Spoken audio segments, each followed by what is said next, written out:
2, 3, 4.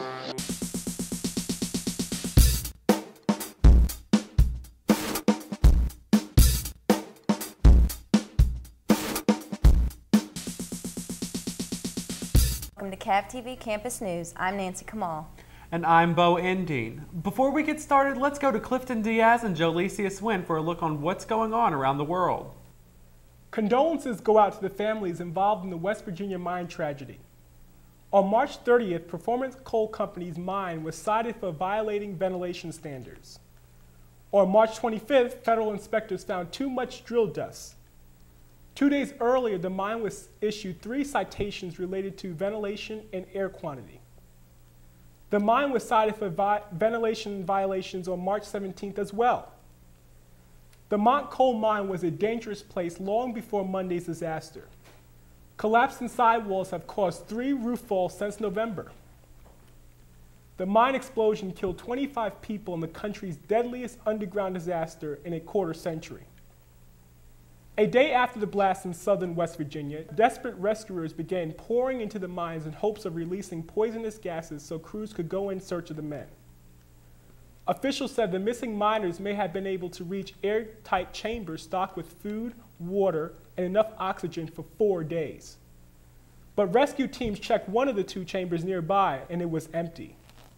The buildup of gases prevented them from reaching other chambers. Federal officials decided to call off the rescue after high methane gas readings in the far reaches of the mine.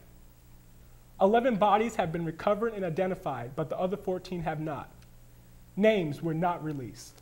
Earthquakes have become out of control. First, the enormous quake that struck Haiti, then a minor quake that occurred in Japan, and now one in Mexico. A 7.2 magnitude earthquake struck northwest Mexico's Baja California at 3:40 p.m. on Sunday, rattling Arizona and Southern California, leaving at least 2 dead and 100 injured. There were no immediate reports of injuries in California and in Arizona. The earthquake causes the entire city to lose power. When serious ground shakes were reported, people in shopping centers ran for the exits and gathered all over the parking lots until the shaking came to a complete stop. 9 minutes directly after the Mexico quake, a magnitude of 4.1 quake rattled windows in Santa Rosa, north of San Francisco. No further injuries were reported. A girl arrested for doodling sues New York City. When 12-year-old Alexis Gonzalez was caught doodling her desk at a high school in Queens, New York, she expected attention and an afternoon of desk cleaning duty. Instead, she was arrested, led out of her school in handcuffs, and detained at a local police precinct for hours. Gonzalez was caught doodling her desk with erasable green marker, and she was physically dragged by a teacher and an assistant principal to the dean's office, where school safety officials searched her by placing their hands inside the rear and front pockets of her jeans. Police were then summoned to arrest her. She said she broke down as she was led out of her school in handcuffs. She said the ordeal was traumatizing and excessive. In February, New York City officials acknowledged Gonzalez's arrest was a mistake. So how old do you have to be to complete college? It is truly never too late to receive that associate's or bachelor's degree. A former teacher has just graduated from the university in Ghana at age 99. World War II veteran Akasis Yadam enrolled in Presbyterian University College's Business School, age 96. He claims that there is no end to education, and as long as your brain can work all right, your eyes can see all right, and your ears can hear all right, you can go to school to learn. Now that he has finished his studies, Yadam is urging his classmates to resist the lure of higher salaries overseas and stay in Ghana. According to the International Organization for Migration, more than millions Ghanaians migrated from 2000 to 2007, but more than 85% returned temporarily or permanently. Proud of his hard work and survival through hardship, Yadam thinks that graduates should stay in the country. He believes that if you don't leave, you fight and serve your country, you just might live to be 100.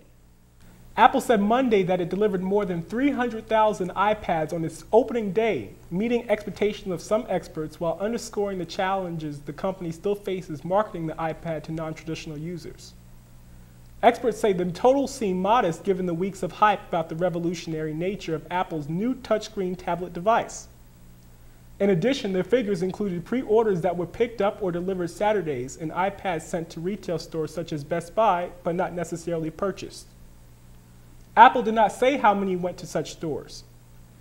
Analyst Sha Wu said when the iPhone was first launched, it was also somewhat of a disappointment, but as the iPhone got more refined with more apps, better software, not to mention better prices, then sales picked up. He expects a similar trend with the iPad.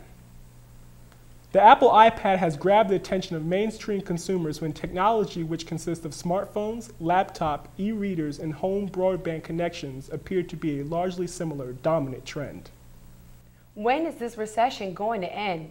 U.S. Census workers have gathered with a mission to find and count tens of thousands of homeless people who call Los Angeles home.